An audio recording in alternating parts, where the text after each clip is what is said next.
Eat it all, and you'll be good for a month. Does that work? Now let's split it in 30 portion or 90 portions, 3 meals a day, a little bit, and then take that every day.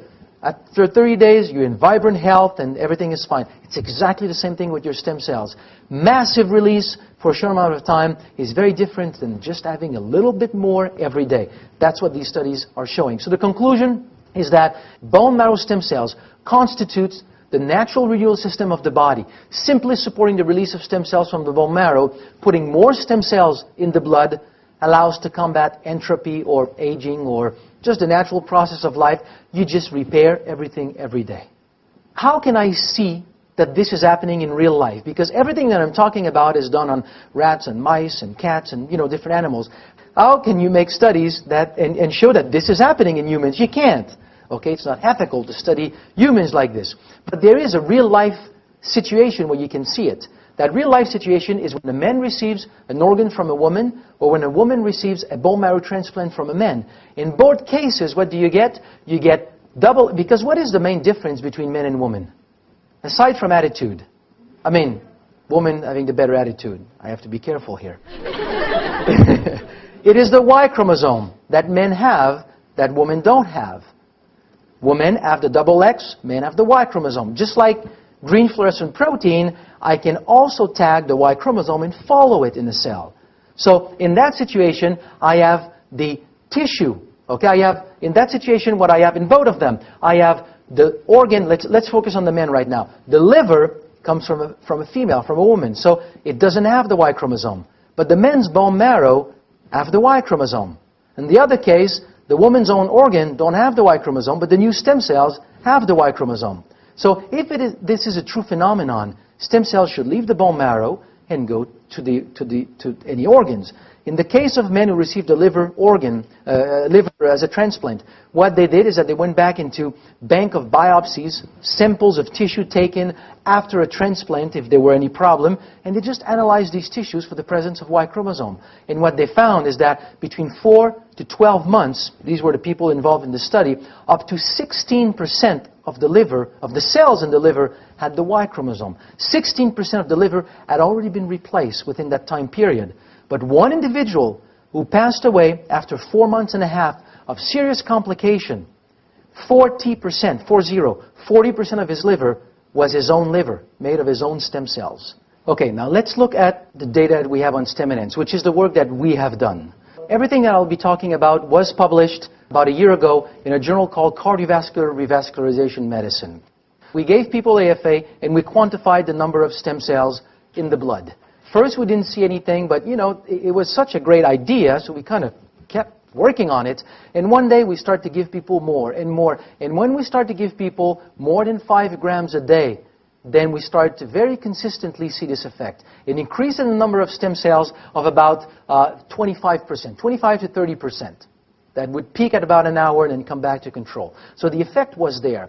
But because people need to take 5 grams, it is something that is very difficult to market. If we tell people, well, take 10 to 20 capsules 2-3 times a day, it's not very easy to do. It would be like consuming a bottle of capsules every day. So we had to identify the active compound, how it's working, what it does to explain this whole phenomenon. So that's what we did. So in the bone marrow, so this is to represent a bone, with in red the bone marrow, the cell, and on the surface of the cell, a protein called L-selectin. When L-selectin is activated, it leads to the expression of a baseball glove called CXCR4. It's a receptor. It's a receptor that is specific for a molecule called SDF1, stromal-derived factor 1. If you remember well, SDF1 is the molecule that is released by an injured tissue to call for help.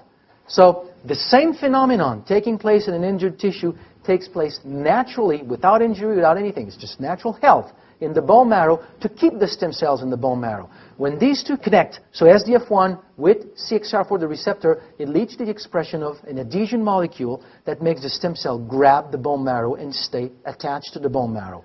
Anything you do to prevent or interfere with this phenomenon, you will trigger the release of stem cells from the bone marrow.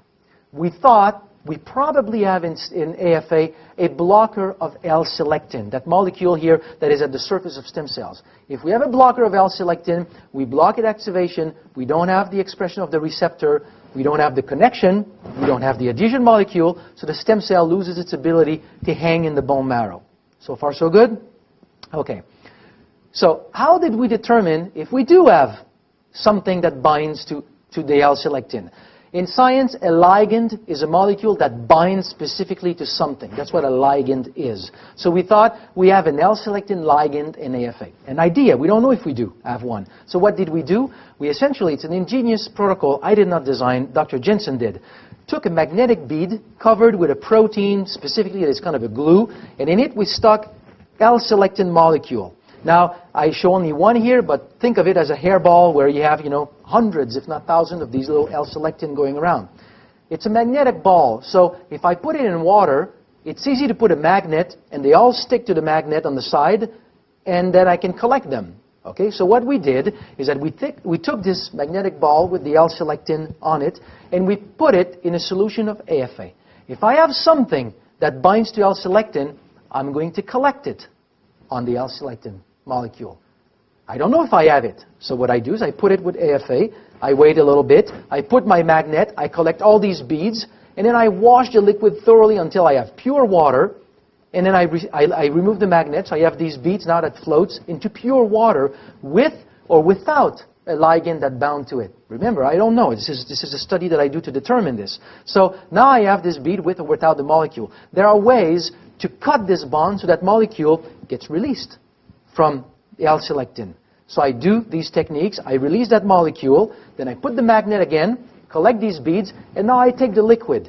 So in that liquid, if there is a molecule that specifically binds to L-selectin, I have isolated it. We have determined that we have in stem enhance a ligand that binds to L-selectin. It could be an activator or a blocker.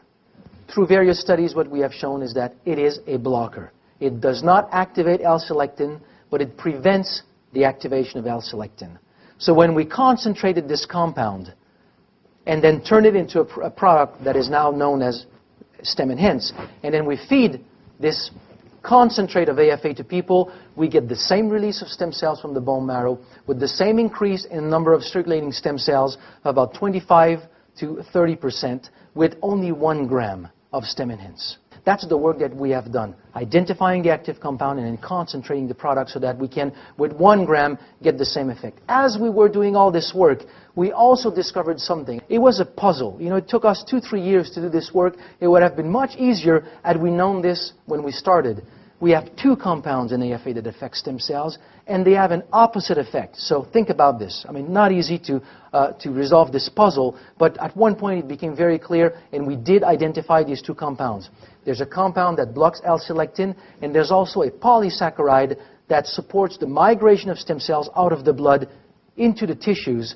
So as you consume this product, the number of stem cells in the blood actually decrease as stem cells leave the blood to go into the tissues. So you have the graph here shown by both.